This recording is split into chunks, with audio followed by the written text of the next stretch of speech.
Oke, anak-anak, hari ini kita akan belajar mengenai constraint ya. Pertama kita buka dulu Autodesk Inventor-nya, pastikan halamannya di front gitu ya. Terus kita di sini ada yang namanya line ya, sama seperti AutoCAD dulu. Caranya juga sama. Nah, ini garis, kita bisa menggunakan garis. Nah, di situ nanti muncul ukuran juga. Nah, kita bisa buat seperti ini contohnya, nanti tinggal dicoba-coba sendiri ya. Kita bisa menghubungkan titik dengan titik ya, jadi setiap satu garis itu nanti ada 3 titik. Nah, jadi seperti itu nanti macam-macamnya garis dan macam-macam nanti bisa dipakai juga. Terus selanjutnya ada lingkaran. Nah, lingkaran ya, kalau dia namanya circle, tulisannya circle, itu lingkaran sempurna tuh. Nah, selain itu juga ada elips juga ya. Elips itu seperti bentuknya lonjong seperti itu ya, elips. Lanjut, ada kotak atau rectangle. Nah, ini bisa dicoba juga, ini sangat mudah saya rasa. Nah, selain rectangle di sini juga ada macam-macam kotak ya. Nah, itu tergantung dari cara pembuatan. Nah, seperti ini. Bisa dimulai dari samping atau bisa juga dimulai dari titik pusat. Terus selanjutnya ada slot. Nah, ini ada slot itu membuat seperti alur gitu ya. Nah, seperti ini. Nah, sangat mudah saya rasa ya. Nanti silakan dipraktekkan masing-masing. Nah, dipraktekkan sendiri supaya lebih tahu. Itu penggunaan dari slot. Terus selanjutnya ada juga yang namanya poligon. Nah, poligon itu digunakan untuk membuat segi banyak. Nah, ini misalkan saya contohkan seperti ini. Nah, itu untuk penggunaan segi 6 ya. Nah, segi 6, terus klik down, nanti akan jadi segi yang kita inginkan. Nah, terus dari poligon kita coba buat segi 3 misalkan. Nah, segi 3. Nah, nanti akan jadi seperti ini. Oke, sangat mudah, sangat easy sekali. Nah, klik down, nah, jadinya seperti ini. Oke, selanjutnya selain itu selain penggunaan tools ini ya, di sini juga ada yang namanya constraint. Nah, constraint itu apa? Constraint itu adalah alat bantu ketika kita ingin menggambar. Yang pertama contohnya nih, coincident constraint ya. Itu gunanya untuk apa, Pak? Gunanya untuk menempelkan titik dengan titik.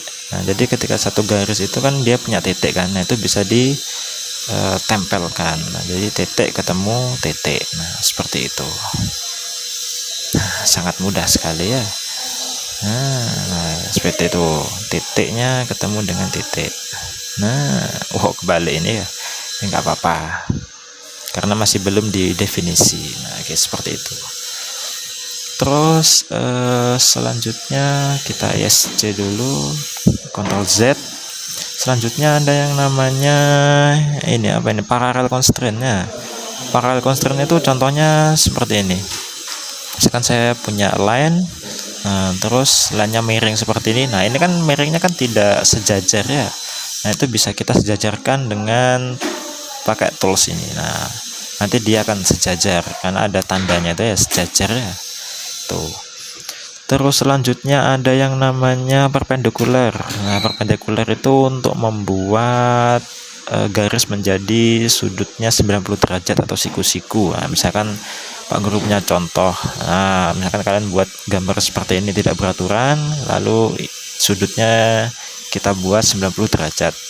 Nah, atau siku-siku ya. Ini nanti otomatis jadi siku-siku.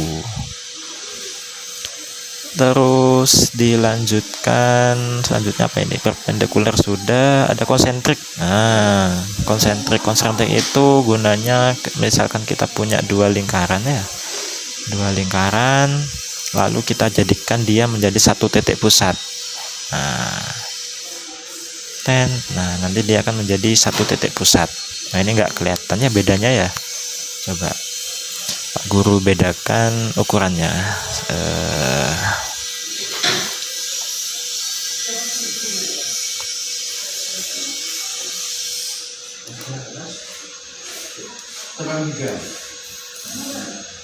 Ini coba Pak Guru. Nah itu kan, jadi dia bisa satu garis. Nah, terus Pak Guru misalkan juga punya misalkan seperti ini.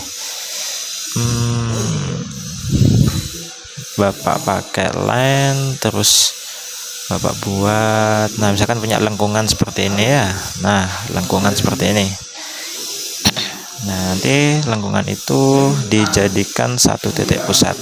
Nah bisa pakai tool, tinggal diklik. Nah nanti dia akan jadi titik pusatnya sama, meskipun tidak lingkaran itu bisa, meskipun curve ya itu bisa. Terus selanjutnya ada horizontal constraint. Nah ini sama fungsinya seperti garisan ya.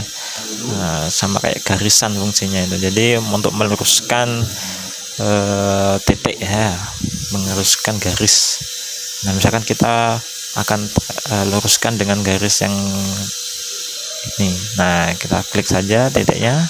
Nah nanti dia akan menjadi satu garis. Nah seperti itu, sangat mudah sekali. Nah tadi yang horizontal, terus ini kita yang pakai yang vertikal. Nah ini ada titiknya kan. Nah itu kita jadikan satu titik pusat. Nah seperti ini. Nah dia akan lurus nantinya. Nah itu. Terus selanjutnya, nah ini meskipun kita ubah-ubah dia akan menjadi satu titik pusat. Itu. Nah, ya kan? Oke, lanjut. Setelah itu ada yang namanya tangen. Nah tangen itu fungsinya untuk menempelkan garis dengan lingkaran. Nah misalkan kita pakai tangen, kita klik garisnya sama lingkarannya. Nah nanti dia akan nempel. Nah ini nempel ini anak-anak, karena kurang panjang,